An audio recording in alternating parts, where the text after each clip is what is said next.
Student, class 8, exercise 3.4. We already discussed question number 1 in previous lecture.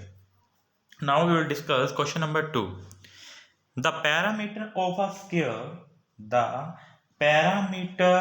a square is 16 centimeter. Find the length of its diagonal.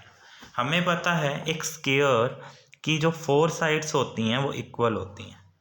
हमने एक square draw कर लिया, ABCD name दे दिया. ठीक है, हमें पता है पैरामीटर ऑफ द स्क्वायर. हम यहाँ लिख लेते हैं पैरामीटर ऑफ अ स्क्वायर. जो पैरामीटर है स्क्वायर का वो 16 सेंटीमीटर है. ठीक है, और पैरामीटर ऑफ स्क्वायर का फॉर्मूला, ठीक है, पैरामीटर ऑफ अ स्क्वायर का फॉर्मूला है 4 मल्टीप्लाई साइड. ठीक है, अब देखो पैरामीटर का मतलब होता है सारी साइड्स का सम, और 4 साइड्स हैं, और पैरामीटर ऑफ स्क्वायर का फॉर्मूला होता है 4 मल्टीप्लाई साइड. ठीक है, इससे हम क्या करेंगे, साइड की जो वैल्यू वो निकाल लेंगे.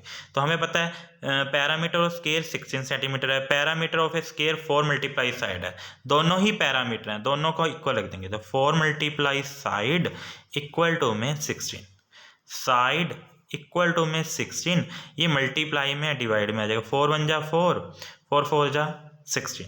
तो साइड की वैल्यू कितनी आ जाएगी 4 सेंटीमीटर. तो हमें साइड मिल गई 4 सेंटीमीटर. ये अगर 4 सेंटीमीटर है तो ये भी 4 सेंटीमीटर, ये भी 4 सेंटीमीटर, और ये भी 4 सेंटीमीटर.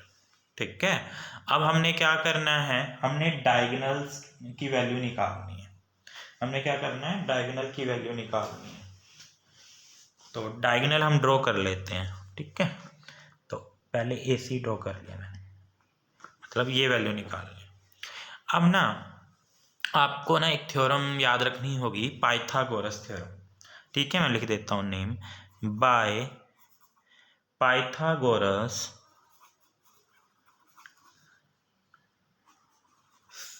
थ्योरम.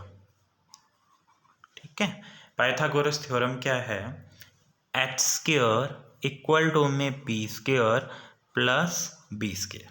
ठीक है, तो ये तो b होगा, ये P होगा, और ये H. H का मतलब होता है हाइपोटेनियस, P का मतलब है परपेंडिकुलर, B का मतलब है बेस. ठीक है, तो H की वैल्यू, H क्या है हमने फाइंड आउट करना है. H है क्या, AC. हम यहाँ लिख देंगे AC का स्क्वायर इक्वल टू में P क्या है हमारे पास 4, तो हम P की जगह लिख देंगे 4 का स्क्वायर. B क्या है हमारे पास 4, B 4 है तो 4 का square. AC square equal to में 4 का स्क्वायर 16, 4 का स्क्वायर 16. ठीक है, AC स्क्वायर इक्वल टू में 16 प्लस 16 32. AC को AC रहने दिए, ये स्क्वायर है, इक्वल टू के साइन के इधर जाएगा तो क्या बन जाएगा, रूट बन जाएगा. ठीक है, AC को AC रहने देता हूँ मैं. अंदर ना इसको वो कर देता हूँ, 2 पार्ट्स में ब्रेक कर देता हूँ. मैं इसको ऐसे लिख सकता हूँ 16 मल्टीप्लाई 2. ठीक है, AC को AC रहने दिया. 16 का जो रूट होता है वो कितना होता है 4, अंदर कौन रह जाएगा 2. ठीक है, ऐसे आप 16 के फैक्टर भी बना सकते हो ऐसे.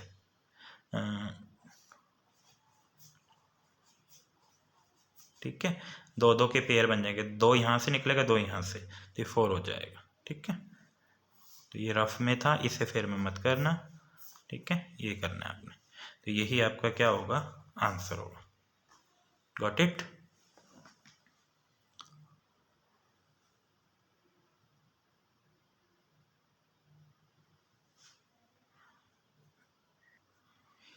Question number 3. ABCD is a rectangle with the diagonal AC and BD meeting at the point O. किसी O पॉइंट पे मिल रहे हैं. And X if find the X, हमने X की वैल्यू फाइंड आउट करनी है. OA दे रखा है 5x - 7 और OD दे रखा है 4x - 5. ठीक है, तो हमें ये बात याद रखनी चाहिए कि कोई रेक्टेंगल है तो उसके डायगोनल्स क्या होते हैं, इक्वल होते हैं. ठीक है, हम फर्स्ट लाइन लिखेंगे, the diagonals in a rectangle. ठीक है, in a rectangle in any rectangle, ठीक है, ये लिख के हम लिखेंगे इट्स डायगनल्स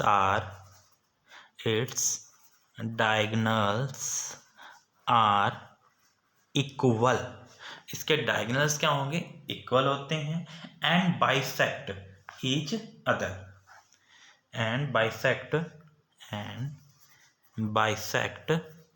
ईच अदर, ठीक है। रेक्टेंगल के जो डायगनल्स होते हैं वो इक्वल होते हैं। इक्वल का मतलब है ये वाला डायगनल इक्वल होगा इस वाले डायगनल के, ठीक है। फिर मैंने आपको बताया था जब डायगनल बाइसेक्ट करते हैं तो ये वाला इसके इक्वल, ये वाला इसके इक्वल, ठीक है। मतलब ये चारों एक दूसरे के क्या हो जाएंगे, इक्वल हो जाएंगे। तब आप लिख सकते हैं यहाँ पे 5x - 7 is equal to 4x - 5।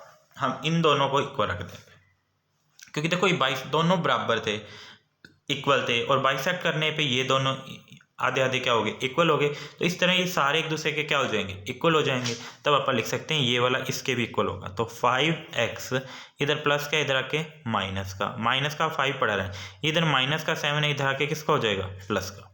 5x में से 4x गए 1x इक्वल टू में 7 में से 5 गए 2, तो x इक्वल टू में कितना आ जाएगा 2। यही क्या होगा, आंसर होगा, ठीक है। यहाँ पे लिख भी सकते हो कि ओ ए इक्वल होगा किसके, ओडी के, ओ ए इक्वल होगा ओडी के, ठीक है। Question number 4, if the exact angles of a parallelogram are equal, ठीक है। पैरेललोग्राम के जो एग्जैक्ट एंगल्स हैं वो इक्वल बोल रखे हैं हमें, then is the parallelogram is a rectangle, क्या पैरेललोग्राम एक रेक्टेंगल हो सकती है, ठीक है। तो हमें पता है, वैसे इसका आंसर लिखना है आपने, क्या आएगा, यस आएगा इसका आंसर, यस हो सकती है, ठीक है। अब देखो आपको पता है पैरेललोग्राम, मैं ड्रॉ करता हूं पहले, ABCD, ठीक है। पैरेललोग्राम की जो अपोजिट साइड्स होती हैं वो इक्वल होती हैं, ये हमें पता है। ऐसे ही रेक्टेंगल, क्या एक पैरेललोग्राम रेक्टेंगल हो सकता है, तो हाँ एक रेक्टेंगल ड्रॉ करना था, चलो ऐसे समझ लो, ये है रेक्टेंगल, ये A, ये B, ये C और ये D, ठीक है। हाँ, तो इसकी भी अपोजिट साइड्स क्या होती हैं, इक्वल होती हैं, ठीक है। तो हम लिख सकते हैं a parallelogram and a rectangle both have opposite sides equal, ठीक है। दोनों की जो अपोजिट साइड्स होती हैं वो इक्वल होती हैं, ठीक है। अब एग्जैक्ट एंगल्स का मतलब देखो, एंगल A + D, हम यहाँ लिखेंगे इन ए पैरेललोग्राम, यहाँ लिखेंगे एंगल A + D इक्वल, मैंने बोला exact angles of a parallelogram equal का साइन आएगा यहाँ पे, ठीक है। यहाँ लिख देना exact angles of a parallelogram are equal, ठीक है, इन ए रेक्टेंगल। अब रेक्टेंगल का भी A और D, ठीक है, क्या होगा, इक्वल होगा, एंगल A = D, तो सेम लाइन इसमें लिखनी है, ठीक है। हो जाएगा क्लियर। नेक्स्ट है, उसको देख लो एक बार पूरा,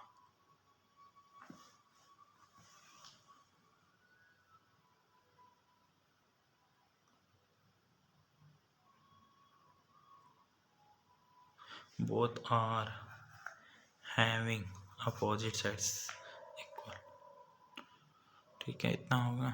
उसके बाद में नेक्स्ट क्वेश्चन है हमारे पास,